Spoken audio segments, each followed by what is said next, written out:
I didn't know any of the original Tallmans. I did know the great-grandson, Tallman, and Chuck was very Charles was quite interesting to talk to, and I learned quite a bit from him.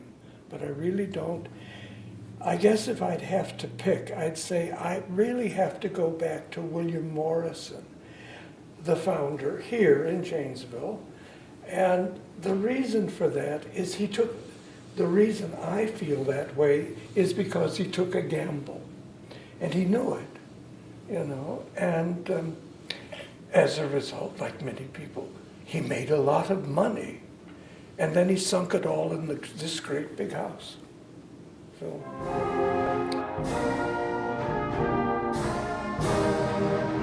Well, my favorite would be getting the house back to look much as I think it may have looked when the Tallmans lived here, although I know it is not completely historically accurate. I do know that there was electricity in the house after the turn of the century. Some electricity was in, but they couldn't do much of it, so they closed the house, early.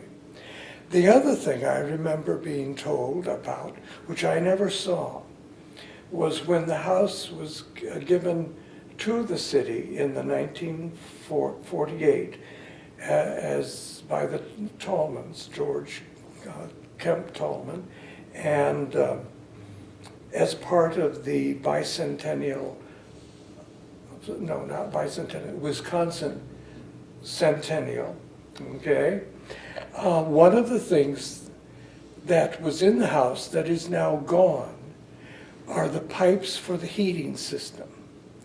And they were ugly because it had the heating system had been converted from the heat that we have in it now, the original design, to a steam system. And the pipes were all along the walls and stood up several feet above, because the house was very cold. Even, with this hot air system that was very new in the 1850s. And there's a letter in the letters, an exchange of letters in the archives. Tallman complained that he couldn't get enough heat in the house to satisfy himself and his family. And the manufacturers wrote back to say, "You have a very big house." So they were aware that, that the hot air system was not as efficient as Tallman wanted it to be.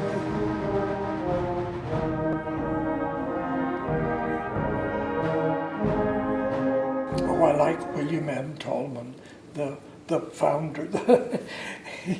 He was, I think, a character, but he was also a very demanding lawyer, and he wouldn't take, he wasn't anybody's pushover. In fact, I think he pushed more people over than they got to him. He was strong-willed.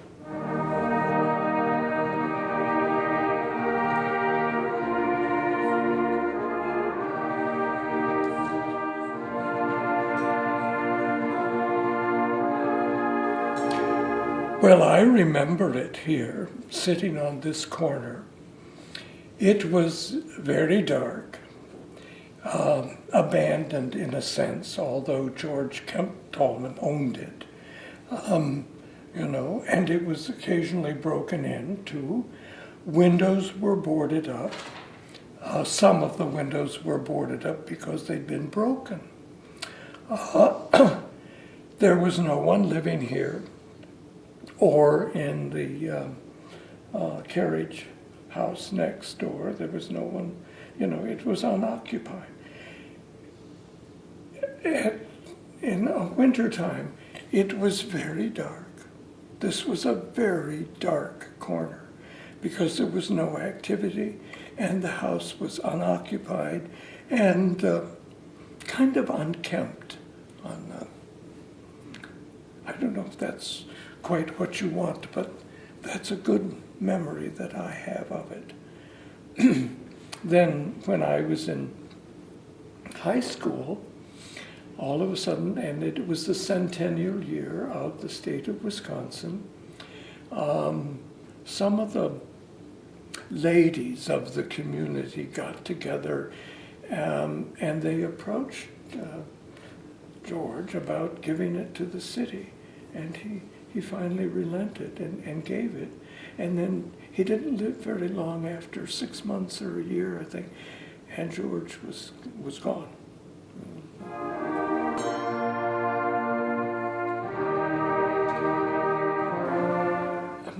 I think we need our past history to ground us in our communities, in our state, in our nation, to understand where we have been,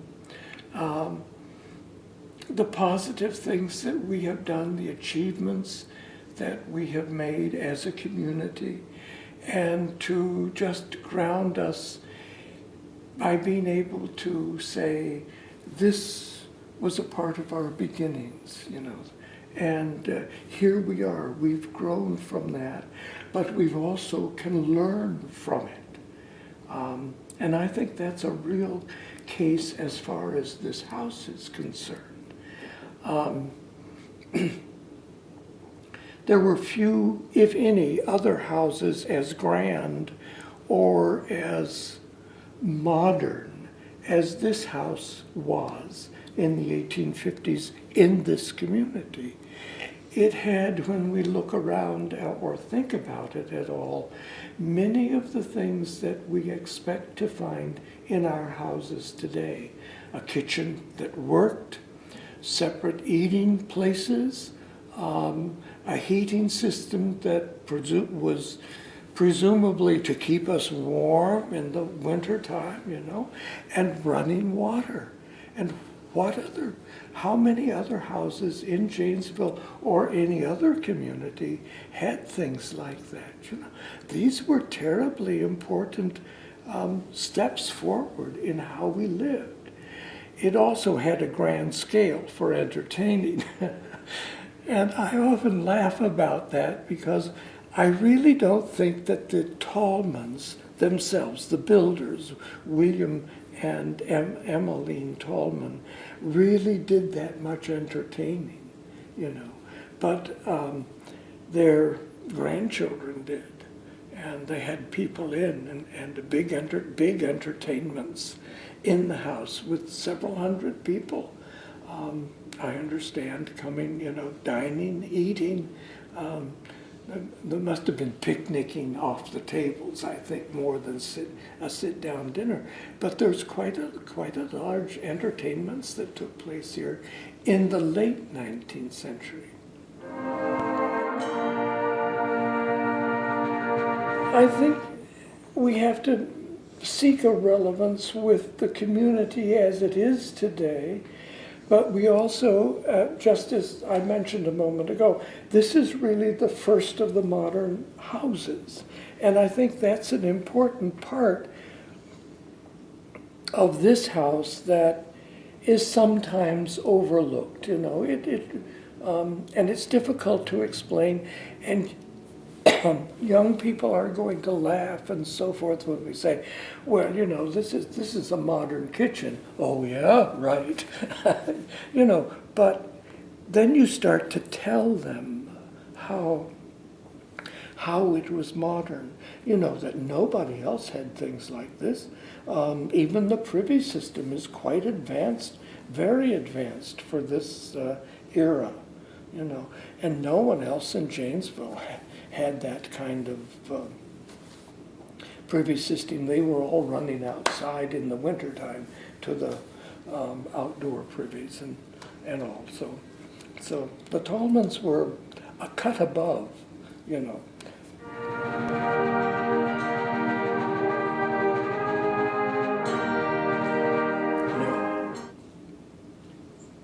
No, I do not think it was ever a safe house on the Underground Railroad. Tallman was involved with the abolitionist movements, but the way the house was constructed, the fact that it was, except for the frontage on Jackson Street, it was surrounded by a fence that was 7 to 8 feet tall, a board fence, that went all around the property, as much to keep people out as it was to keep the Tallmans in. It would have been unlike him, I think, to take escaped slaves into his house, but he did provide for them. That's my short answer. You know, it was a difficult period, to say the least about it. You know, it was a difficult period, and it put families as well as people and on edge, and actually, I think, could really divide families, you know, as well as people, so that friendships broke up because they were on different sides of the issue. They certainly came to the foreground in the 1860s, as you know, as we know from history with the election of Abraham Lincoln, who'd been a guest here, you know, and a very trying, troubling period in American history that ended up costing thousands and thousands of lives on both sides of the abolitionist movement.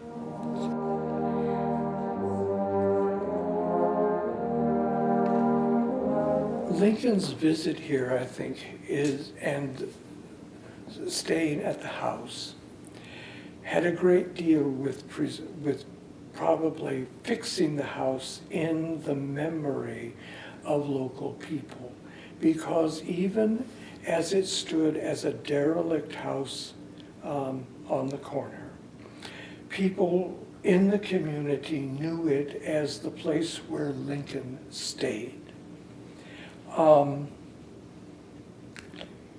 I don't know that they always appreciated that fact at that time,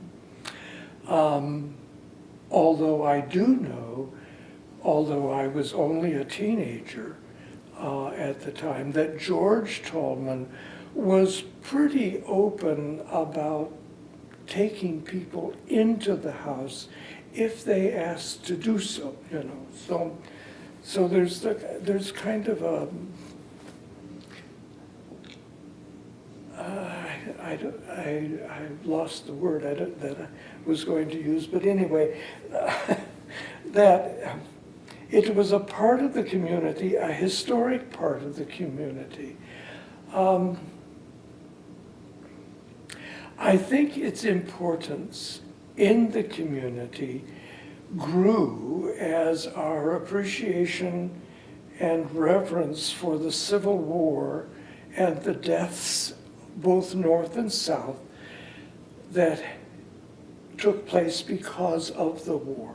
And it became a symbolic look at the Civil War period. I think that's what preserved it eventually. When the ladies of the community got together to petition George Tallman to keep it, you know, and to open it as a museum, which they did, you know.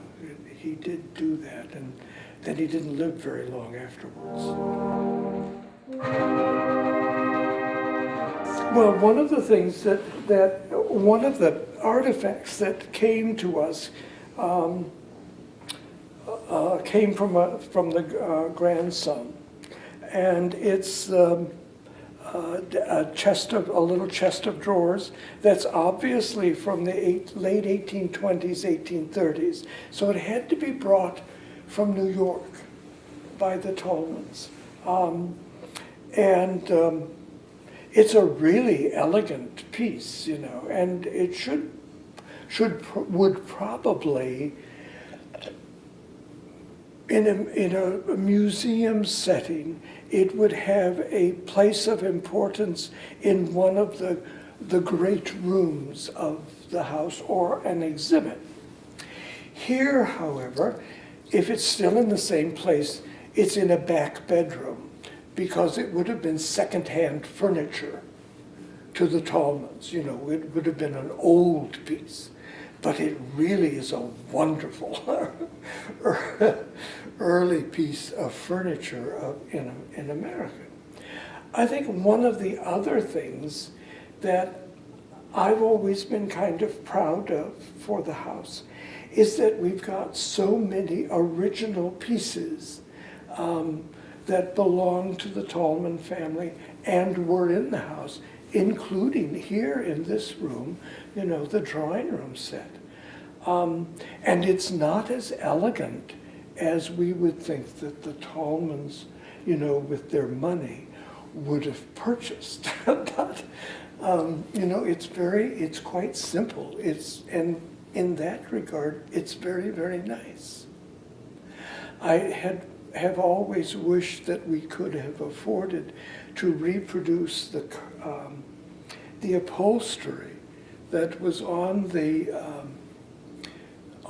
set. I believe there's still one piece that has the original upholstery, but they don't make it anymore, you know, so it would have to be hand woven, or the looms would have to be set up to produce it at great expense. So I don't know, but it's just great to have the furniture here.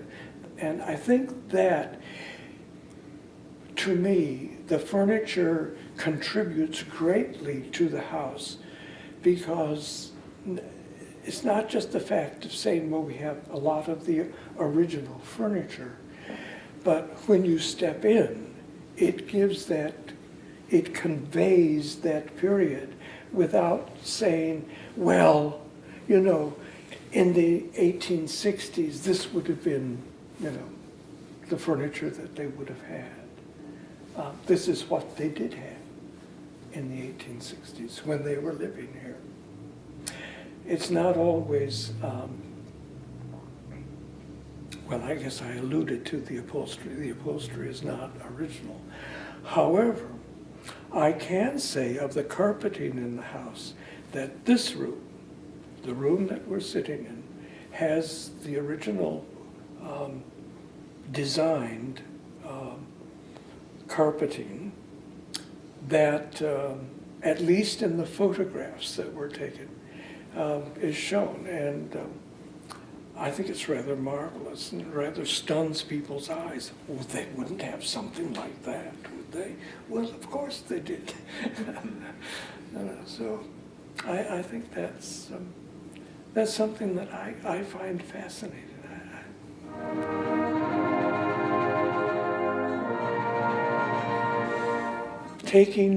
Getting to know the great-grandson, what was his name? Charles Tallman, yeah, who grew up in the house next door, and bringing him back here, walking through the house with him, telling him the stories that I had learned, and it really, in a way, introducing him to his great-grandparents, of whom he knew very little. But he had a house full of Tallman pieces, which, as a result of that interaction between us, he gave to the society, well, he sold to the society. I should be correct on that now. The society purchased them at a bargain rate, but we got them back. And I think he was very proud of that fact. And I know he came back and we walked through the house and talked about the family and all of that. Unfortunately, his sons do not share that interest. I've not seen them for 20 or more years. And they were very, they were not pleased that he let the society purchase the furniture at the bargain price that we did, because they felt it was Tallman pieces and therefore of extraordinary value and wanted much more. And Chuck, as I knew him, said, back off, back off. Literally, back off, because he had determined that this was important for him to do. And I think that's great that he did do that.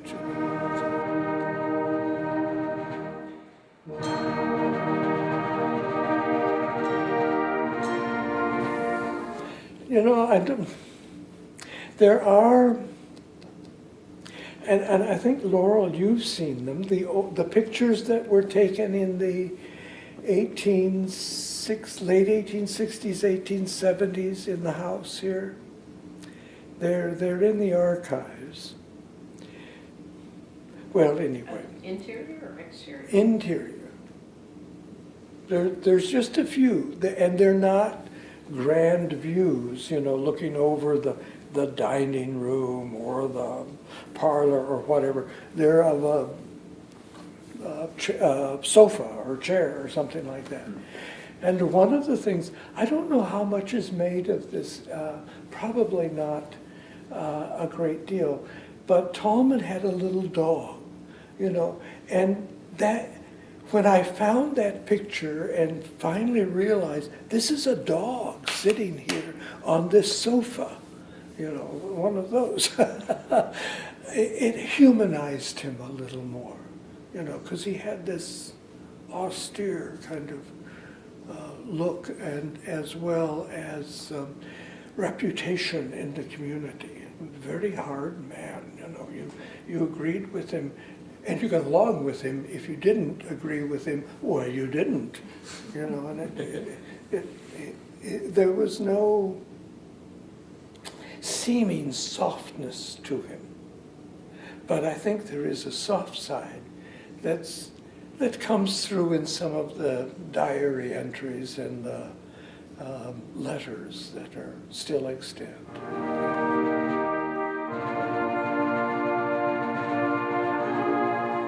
This was before my time. It's Maureen Thornton and the director, I can't think of his name, Hartung, Richard Hartung. And they noticed children in the house, from the house next door, and they were playing with these little books out on the yard. I think Rick asked if he could see one of the little books that they were playing with. They were just kids, you know, and they handed over one. And in looking at it, he realized that it was a Tallman diary. And he asked if there were more of them. And, well, yeah, they had a few more. So they showed him, and eventually we got him from the family. But, you know, otherwise, I think they would have been just gone. And why are the diaries significant? Why? Oh, they give a real picture into life in this house, you know, at the time, you know. And one of the things that's so fascinating to me is a phrase that's there, And I think we really haven't grasped it yet. We might have to do more research and so forth. But they're written by Cornelia Tallman. One of them, she's the daughter. And then it's the daughter-in-law. Mm-hmm. And she often ends her entry for the day saying, "We Tallmans dined alone," you know, which is, it's a very small family. There's 5 of them, you know, and you think of this big house and 5 people living in it, and we dined alone. You know, and you look at it and you think, my God, it's like a great big hotel. Why didn't they have people in? But that's the social divisions, you know, so they didn't know who to invite or didn't want to invite, or observing the society of the day, didn't feel the need to have someone else in. No. They're an interesting family.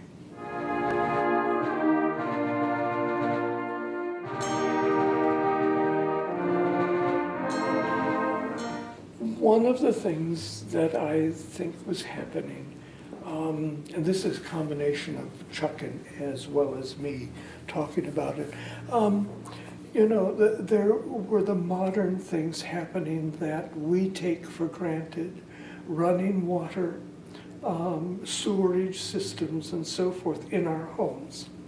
And to convert to this great barn of a house to those would have been so extraordinarily expensive. You know, it has a sewer system that ran out to the street, but you know, beginning in the late 19th century and early 1900s, you know, there were objections to people running their sewer water just openly into the street. So that's part of the answer.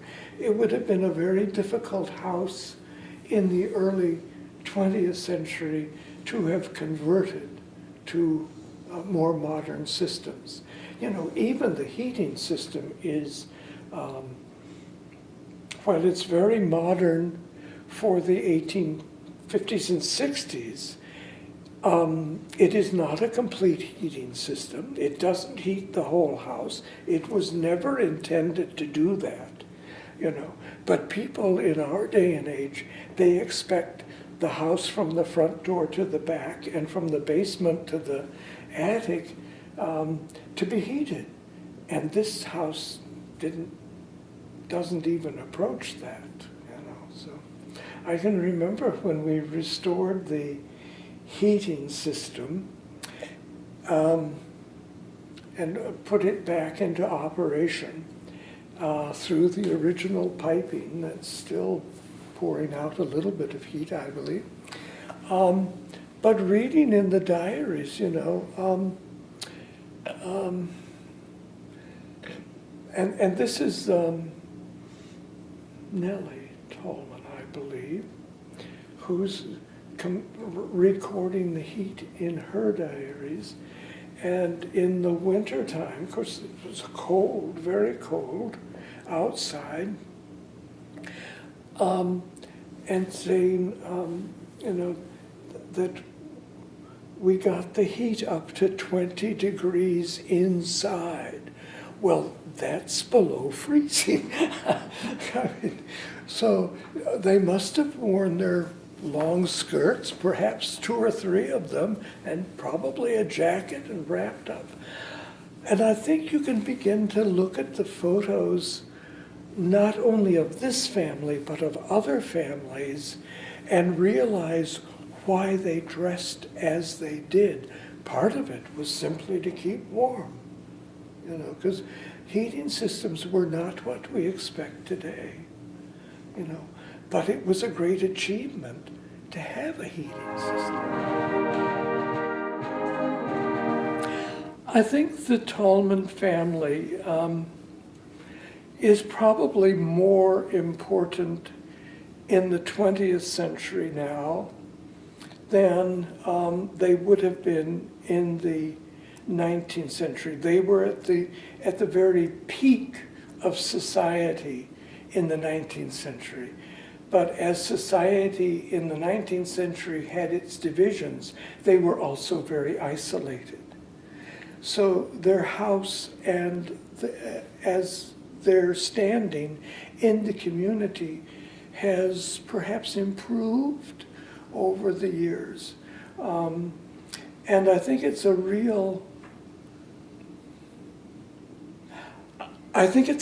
challenge to our modern age to understand how people could live like this. Now, that's not to say that we don't understand wealth. I think we do understand wealth, and a lot of us wish we had more of it, you know. But I think we also have to look at the Tallmans, who sunk most of their wealth into this house, you know, although, and in the ownership of property, of which they owned a great deal in Janesville, and really helped the community to grow in some ways, all at the same time standing pretty much aloof from what was going on.